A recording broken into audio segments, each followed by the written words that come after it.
the Serenity Prayer. You're sitting in the quiet moments between day and night when the world seems to pause and breathe. Perhaps you've just closed a difficult chapter of your day, or you're carrying the weight of decisions that feel too heavy for your shoulders. In this stillness, you remember those familiar words that have comforted millions.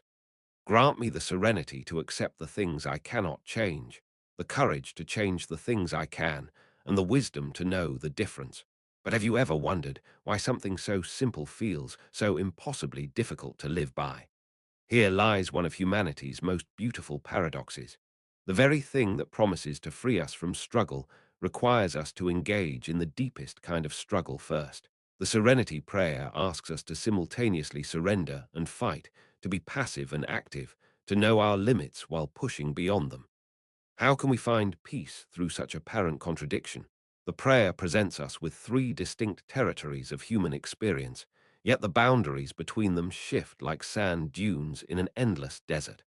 What you cannot change today might be exactly what you could change tomorrow, with different knowledge, different resources, or different perspective. The categories themselves seem solid, but they breathe and move when you're not looking directly at them. On one hand, there are certainly things beyond your control: the weather, other people's choices, the past that has already unfolded like a letter already sent. On the other hand, the very act of accepting these limitations often reveals new spaces where your influence can take root. When you stop trying to change your difficult colleague, you discover you can change how you respond to them. When you accept that you cannot control the economy, you find you can control your relationship with uncertainty itself.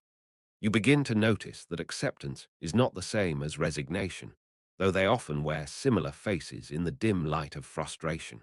True acceptance requires a kind of fierce attention, a willingness to see reality so clearly that you stop arguing with what is. Yet this seeing, this radical honesty, often becomes the very foundation from which meaningful change can spring.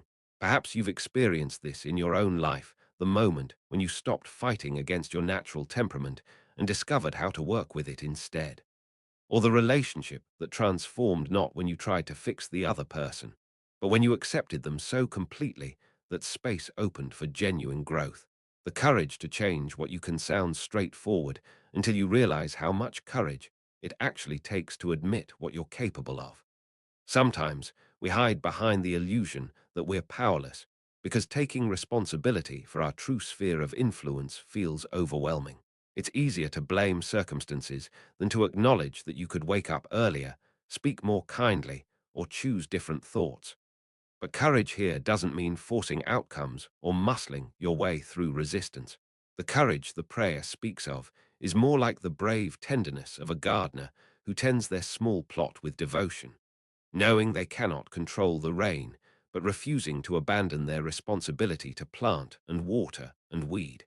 You start to see that this courage often looks like small, unglamorous actions repeated with faithfulness.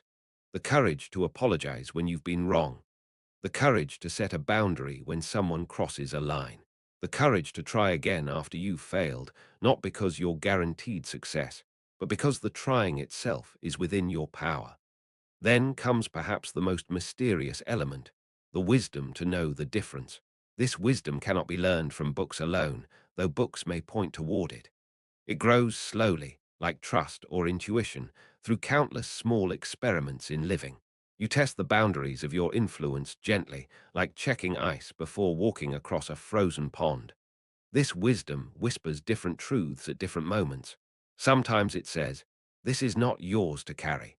Sometimes it says, "This is exactly what you came here to do." It teaches you to feel the difference between pushing against a wall and opening a door. Both might require effort, but one leads somewhere while the other simply exhausts you. You discover that wisdom often arrives through what feels like mistakes, learning your limits through pushing against them, understanding your power through times when you failed to use it. The prayer doesn't ask for perfect discernment, only for the willingness to keep learning the difference. The deeper mystery reveals itself slowly. These three elements: serenity, courage, wisdom, are not separate qualities to be acquired and balanced. They interpenetrate like colors bleeding into one another on wet watercolor paper. Your acceptance of what cannot be changed becomes a form of courage. Your courage to act where you can create space for greater serenity. Your growing wisdom makes both acceptance and action more natural, less forced. You begin to sense that the prayer is not really about achieving some perfect state of knowing and acting. Instead, it becomes a kind of inner compass, a way of orienting yourself again and again toward what is true and possible in each moment. Like a lighthouse that doesn't chase ships, but simply offers its steady beam, the prayer provides a reference point for navigation through uncertain waters. The paradox deepens when you realize that praying for serenity, courage, and wisdom is itself an act of accepting what you cannot change. You cannot simply will these qualities into existence. Yet it's also an act of courage, reaching towards something beyond your current capacity. And it requires wisdom to know that this reaching, this asking, this opening to what you don't yet possess is itself a form of change you can choose. Perhaps this is why the prayer has endured across so many different contexts and belief systems. It doesn't promise easy answers or quick fixes. Instead, it offers a way of being with the fundamental uncertainties of human existence. It suggests that peace comes not from resolving all difficulties, but from finding your right relationship with them. As you rest in this understanding, you might notice how the prayer works on you slowly, like weather working on stone, not forcing or breaking, but gradually shaping something more beautiful from what was already there. You don't need to solve the paradox tonight. You don't need to achieve perfect wisdom or unwavering serenity. You only need to notice how acceptance and action can dance together in the quiet spaces between thoughts, how courage can be as soft as surrender, how wisdom often looks like simply beginning again.